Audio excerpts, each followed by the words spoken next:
po, pusang nga dumadami na sila. Ay, nako. Oh, ito pa isa may dalang baril, oh. Oh.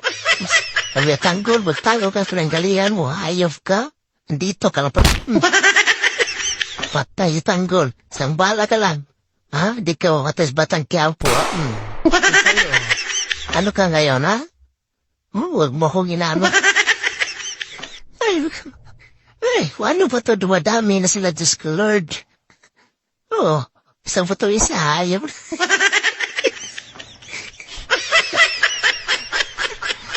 Ay, pakontes tapos sa kalsada yung ano. Sa kalsada, fashion show, hayop na. Oo.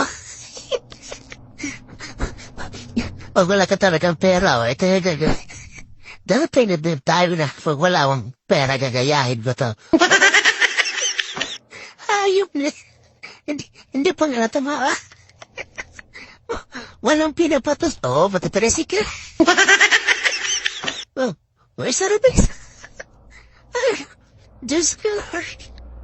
Oh, ay, maro, dumadami na sila. Ayan. Di ko alam kung ano content ka ba ka mga vlogger.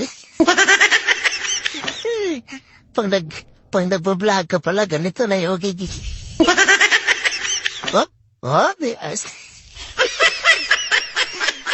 Utang ina yan. Hindi mo papamura na. Ako dyan. Ako yung masagasa-gasaan.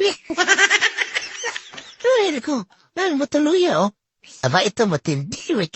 Michael Jordan, oh. Naka-brief. Pasa. Sige, 3 points, ha? Tayo na. Usag ka lang jersey, eh. 3 points, oh. Takbulat sa kabila. Sa kanya bulas, kanya yun. Sa kanya lahat. Siyang hanga, tabi-tabi kayo. 3 points ako. Oh, walang mina. Free throw pala, free throw. Oh.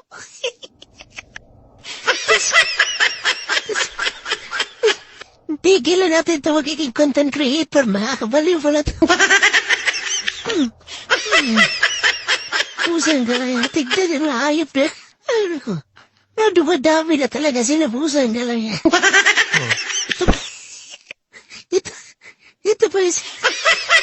Ay, di ko alam kung sinong baliw o hindi. Yung sagya lang yan. Di mo alam kung mga vlogger ba yan o mga sinaulo talaga. Iba na talaga yan, ano? Iba na yung panahon ngayon, nakakabaliw na mag-vlog.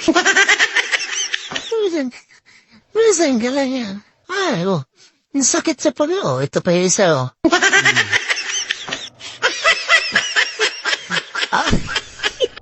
Hindi mo na alam kung anong totoo. Vlog ba yan o baliw talaga? Ayaw ko na, sir. Bye-bye!